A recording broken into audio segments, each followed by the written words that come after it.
हरे कृष्ण। हरे कृष्ण। आप सभी भक्तों का हार्दिक स्वागत है। आज के श्री राम कथम आज हम लोग चर्चा करेंगे श्री वाल्मीकि रामायण के पहले स्कंद बाल कांड के पहले अध्याय पंचम शब्द रामायण समराइज रामायण का जो समरी है वो चल रहा है और इसके श्लोक संख्या 26 पे हम लोग चर्चा कर रहे थे। सर्वलक्षण संपन्ना नारीणाम उत्तमावधू सीतापि अनुगता रामम शशिनम रोहिणी यथा। ये हर प्रकार से शुभ गुणों से संपन्न माता सीता जो कि नारी नाम उत्तमा वधू, नारियों में सर्वश्रेष्ठ उत्तम वो सीता भगवान रामचंद्र के अनुगत में रहते हुए वो भी उसी प्रकार से वन में निकल पड़ी जैसे रोहिणी नक्षत्र चंद्रमा के पीछे पीछे जाता है। यानी जब भी चंद्रमा आकाश में होता है रोहिणी नक्षत्र वहां उपस्थित है। ये तुलना एनालॉजी यहाँ पे दी जा रही है जिसपे हमने चर्चा किया था कि जैसे भगवान रामचंद्र पुरुषोत्तम पुरुषों में उत्तम, वैसे ही माता सीता नारी उत्तम नारियों में सर्वोत्तम। अब आगे वर्णन कर रहे हैं आज के श्लोक में 27 नंबर श्लोक। पौरैरनुगतो दूरं पित्रा दशरथेन च शृङ्गिबे शृङ्गबेरपुरे सूतं गङ्गाकुले प्रसर्जयत् गुहमासाद्य धर्मात्मा निषाढाधिपतिं प्रियम्। She was followed by the residents of Ayodhya city for a long distance and by Rama's father Dasarath. Then Rama, of a dharmic nature, dismissed his charioteer Sumantra at Shringiberapur, Shringiberapur on the bank of Ganga when he met his dear devotee Guha, the chief of the Nishas. तो जब भगवान रामचंद्र निकले तो भगवान तो अकेले ही निकल जाने वाले थे वनवास के लिए कि 14 साल का वनवास के लिए भगवान तैयार हो गए अकेले निकलने के लिए। लेकिन जैसे लक्ष्मण को पता चला लक्ष्मण भी तुरंत के साथ हो लिए और लक्ष्मण को भी भगवान रामचंद्र स्वीकार कर लेता है। माता सीता भी जो है भगवान रामचंद्र के साथ जाने के लिए तैयार हो जाती हैं। तो सीता माता को भी साथ में ले लेते हैं। तो सीता राम लक्ष्मण ये तीनों जो है वनवास का जो ड्रेस है वो धारण करके निकल चलते हैं। लेकिन आश्चर्यजनक बात तो ये है कि पूरी अयोध्या वासी अयोध्या वो उन्होंने शोक तो किया ही, भगवान रामचंद्र को ऐसा वनवास दिया गया है तो वो शोक कर रहे थे। तो प्रायः अगर किसी के साथ अन्याय होता है इस संसार में तो वो लोग शोक करते हैं, उसके लिए उसको सांत्वना देते हैं, थोड़ा दुखी हो जाते हैं या दो चार आंसू भी बहा देते हैं कि ऐसा इनके साथ हो गया। अब सोचिए भगवान रामचंद्र का राज्याभिषेक होने वाला था अगले दिन और पूरी अयोध्या सब लोग खुश थे आनंदित थे। जितने भी सगे संबंधी मंत्री विशेष विशेष रूप से दशरथ महाराज और माता कौशल्या सब लोग बहुत आनंद में थे, हर्षोल्लास में थे। सेलिब्रेशन किया जा रहा था, तैयारी की जा रही थी, एक बहुत बड़ा त्योहार ही बन गया था ऐसे। और उस स्थिति में अचानक से भगवान रामचंद्र को वनवास दे दिया जाता है और भगवान रामचंद्र चुपचाप उसको स्वीकार कर लेते हैं, ऐसा कोई प्रतिशोध नहीं करते। हालांकि पूरी तरह से सक्षम होते हुए भी वो चाहते तो प्रतिशोध करके राज्याभिषेक कर सकते थे, राजा बन सकते थे। लेकिन सर्वसमर्थ होते हुए भी बिना प्रतिशोध किए स्वीकार कर लिए और ऐसी परिस्थिति में स्वीकार किए तो समस्त अयोध्या वासी इस चीज को देख करके जो बहुत दुखी हुए।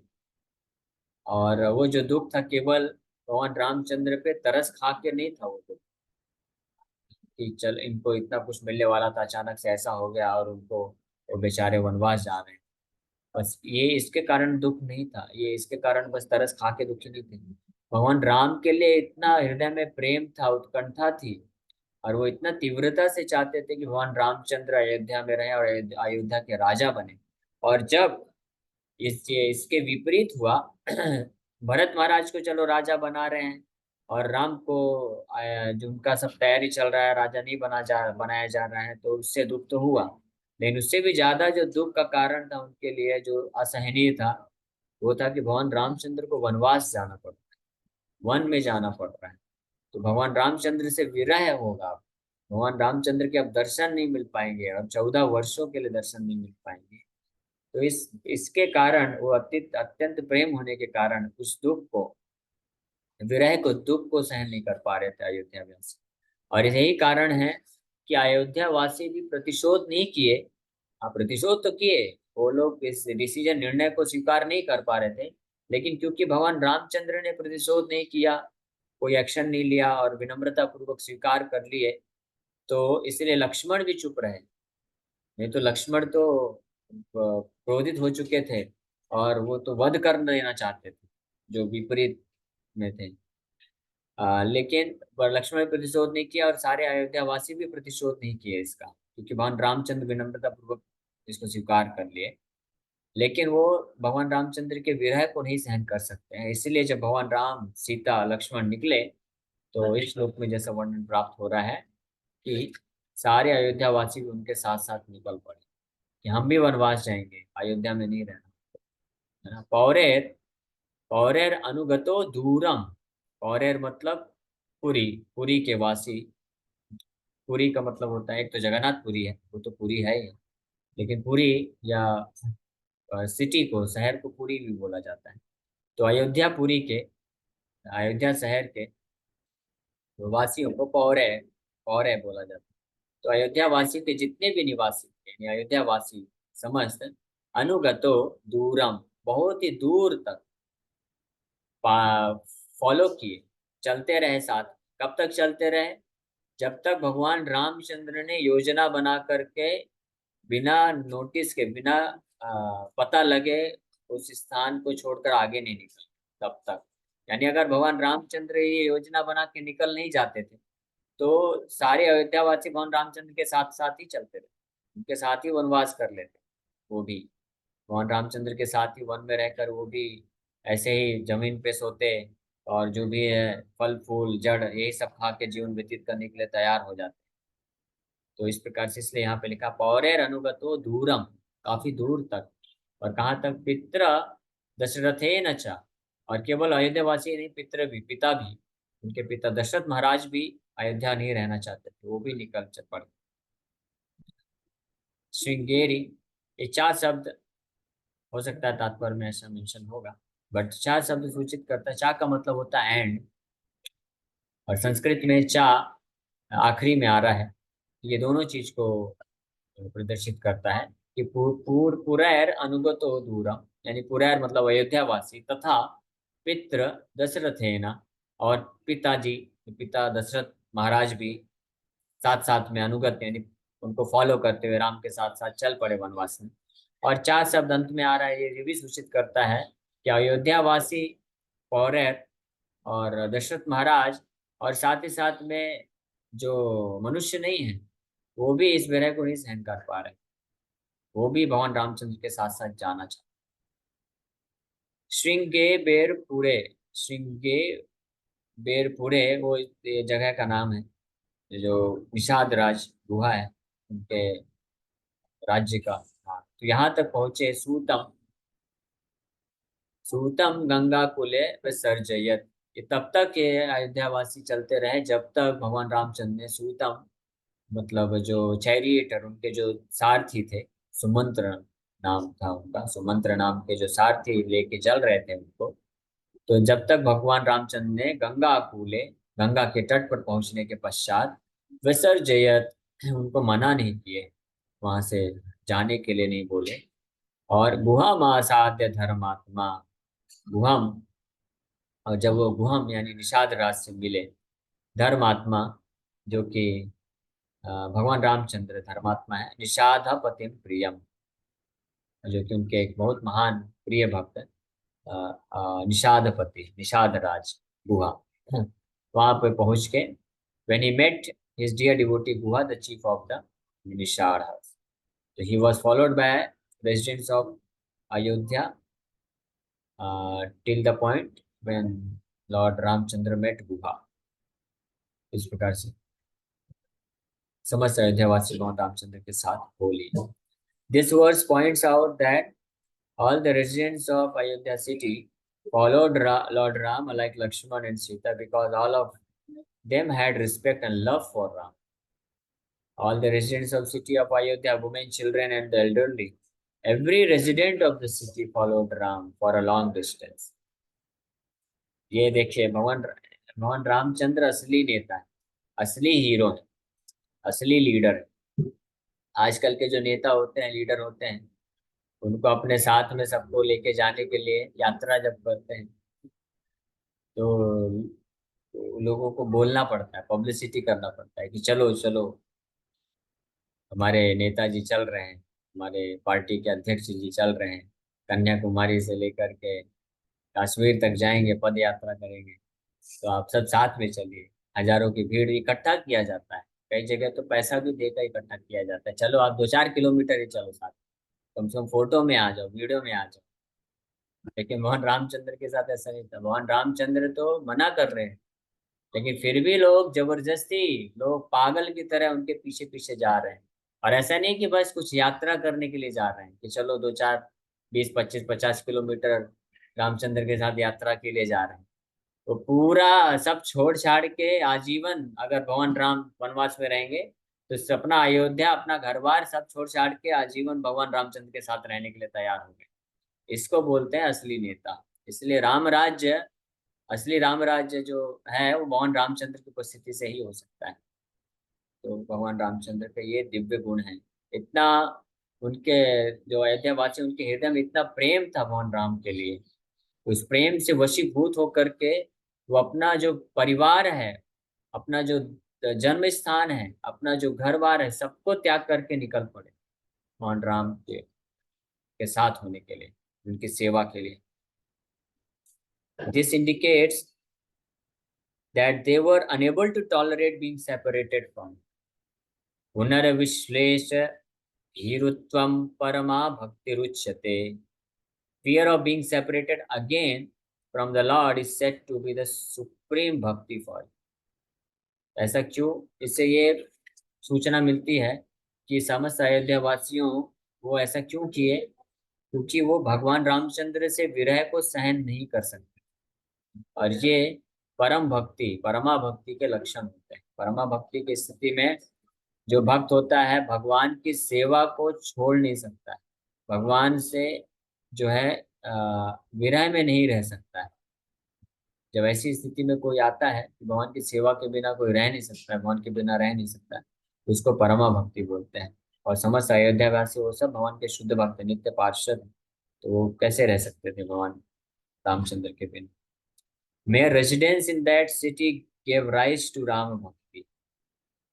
Dasara did not come a long distance but came up to the gate. Dasharath महाराज लेकिन गेट तक ही आया सब.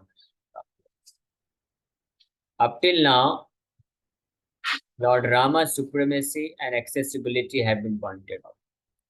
Narad Muni points out his affection for his surrendered devotees and his good character from the portion of the text beginning Shringi Berpur. Rama's dharmic nature is his affection for his surrendered devotees and his good character. इस श्लोक में भगवान रामचंद्र के भक्त वत्सलता का जो गुण है वो प्रदर्शित हो रहा है भगवान रामचंद्र की. और यही धार्मिक है. भगवान रामचंद्र धार्मिक है, इसका मतलब क्या है कि उनके हृदय में अपने जो भक्त है उनके प्रति बहुत ही ज्यादा प्रेम है, भक्त वत्सलता है. वो प्रेम है ऐसा वो कैसे प्रकट हो रहा है कि जब वनवास मिला उनको तो सारे समस्त अयोध्यावासी सब कुछ छोड़ के जाने के लिए तत्पर हो गए, लाखों करोड़ों की संख्या में. Shringi Berpur refers to the city where false bodies bear of the Krishna Sar and other deer Shringi were used to cheat deer and thus procure them. Bearer refers to false bodies according to Vajilanti Kosh. They did not get down merely on the bank of the Ganga. They got down at Shringiberpur on the bank of the. This indicates that Lord Rama was interested in Shringiberpur that happened to be on the bank of the Ganga because it was resorted to by his devotee Guha.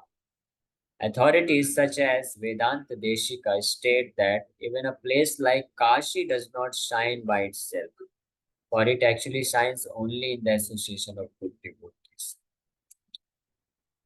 तो यहाँ पे श्रृंगी बेरपुर नामक स्थान, जहाँ पे गुहा निषाद राज का जो राज्य था, जो शहर था, शहर नहीं था, जंगल ही था, जंगल के ही राजा थे, तो शहर, तो श्रृंगी बेरपुर उस स्थान को रेफर करता है जहाँ पे बेर का मतलब होता है फॉल्स बॉडीज, यानी उस स्थान पे शिकार करने के लिए अन्य जानवरों को आकर्षित करने के लिए मरे हुए जानवरों का जो शरीर है वो जगह जगह पे रखा जाता है, ताकि अन्य जानवरों को आकर्षित करके फिर उनको धोखा दे करके उनको उनको प्रकार प्राप्त किया जा सके। तो ये ऐसी जगह है। लेकिन भगवान रामचंद्र ऐसे स्थान में जाना क्यों पसंद किए, तो वनवास के लिए जा रहे थे।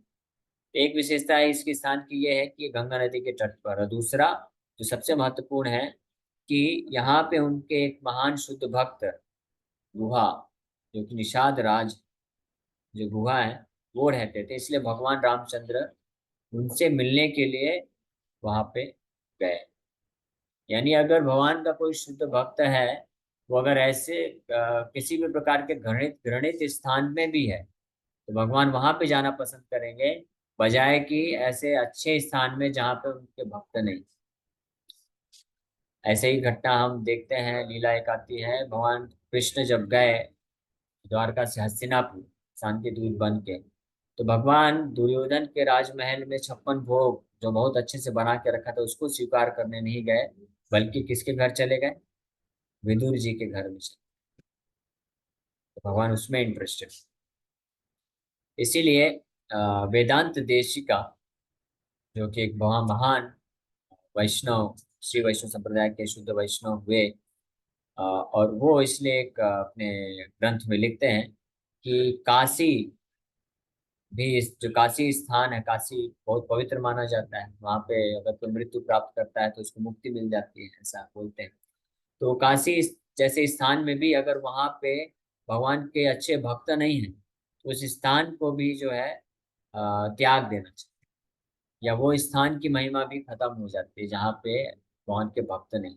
लेकिन अगर कोई ऐसा स्थान है जहाँ पे बहुत पाप होता है, माया नगरी जैसे मुंबई है, लेकिन यहाँ पे अगर भगवान के भक्तों का संग मिल जाए, जैसे हरे कृष्णा लैंड इस्कॉन जुहू है, वहाँ पे बहुत सारे भक्त, तो वो भक्त उस स्थान में रहना चाहिए।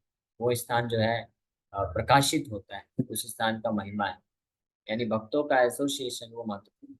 तो ऐसा इस श्लोक से हमको ये शिक्षा मिलती है भगवान रामचंद्र के। भगवान रामचंद्र जब निकले तो गंगा नदी तो बहुत बड़ी है, और तट पे जाना है, और गंगा नदी के तट पे वहां पे रहना है, तो नदी तो पूरे जंगल में बह रही है, तो और भी कहीं जा सकते थे, लेकिन स्पेसिफिकली ये इस स्थान पे क्यों गए, गुहा के स्थान पे? उसका कारण यही है, भले ही वो स्थान जो है उतना सही नहीं है, क्योंकि वहाँ पे जो मृत शरीर को लटका के और जानवरों को आकर्षित करके बुलाए प्राप्त करने का योजना बनाया जाता है।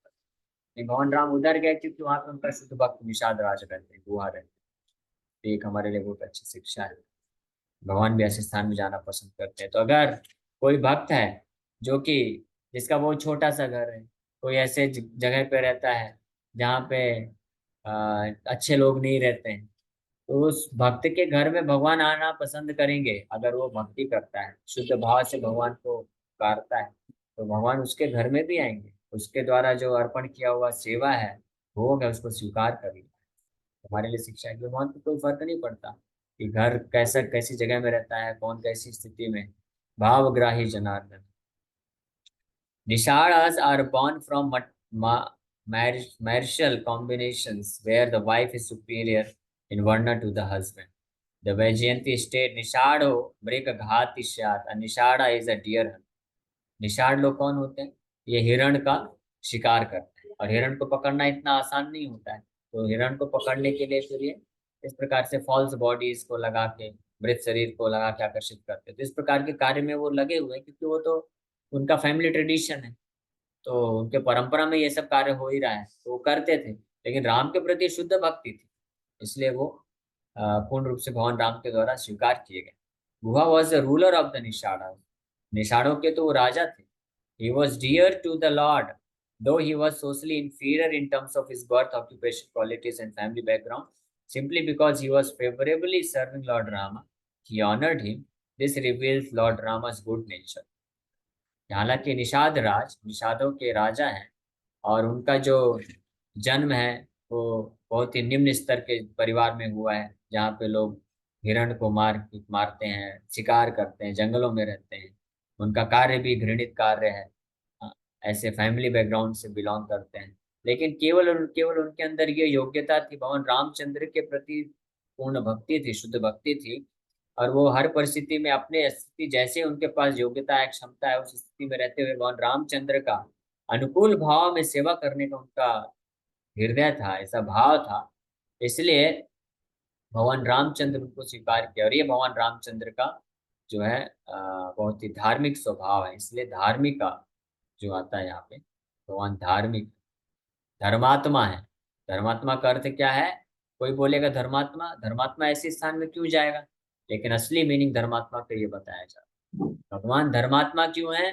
क्योंकि अगर किसी व्यक्ति के अंदर, वो भले ही बहुत घृणित स्थान में रहता है ना, और आसपास पापी लोगों से घिरा हुआ है, अच्छी जगह में नहीं रह रहा, लेकिन फिर भी अगर उसके हृदय में भगवान राम के प्रति प्रेम है, शुद्ध भाव है उनका सेवा करने का, तो ऐसे व्यक्ति को भी भगवान उसके पास जाके मिलते हैं, उसका सेवा स्वीकार करते हैं, उसके ऊपर कृपा करते हैं। इसीलिए वो धर्म जहाँ पे कोई नहीं जाता। Lord Rama dismissed Sumantra, who had been traditionally the charioteer for the royalty, as soon as he saw Vivaha. Just as a cow is so affectionate to her newly born calf that she neglects her previously born calf. This reveals the Lord's abundant affection for her. तो भगवान रामचंद्र ने सुमंत्र को वापस भेज दिया। कब वापस भेजा? जैसे ही गंगा नदी के तट पर पहुंचे और निषाद राज के राज्य में प्रवेश करते हैं, गुहा को जैसे ही देखते हैं, भगवान रामचंद्र तुरंत सुमंत्र को वापस भेज देते हैं। वो त्याग कर देते हैं अपना जो रॉयल पोजीशन है, रॉयलिटी है, यानी जो पारंपरिक तरीके से राज राज है ना। वैसे तो वन का वेश धारण करके आ गए थे, लेकिन जो है सारथी लेके आए थे, उनको चैरियट में, रथ में बैठा के लाए थे। लेकिन उस रथ को के ऐश्वर्य को भी सुमंत्र जैसे विनम्र सेवक को भी भगवान ने त्याग दिया और भेज दिया वापस, क्योंकि भगवान गुहा के प्रति इतना प्रेम था, अफेक्शन था, तो प्रेम प्रकट करने के तो भगवान इस तरह से त्याग। So thank you very much. इसके साथ हम लोग यहीं पे विराम करते हैं। आप सभी भक्तों का बहुत बहुत धन्यवाद।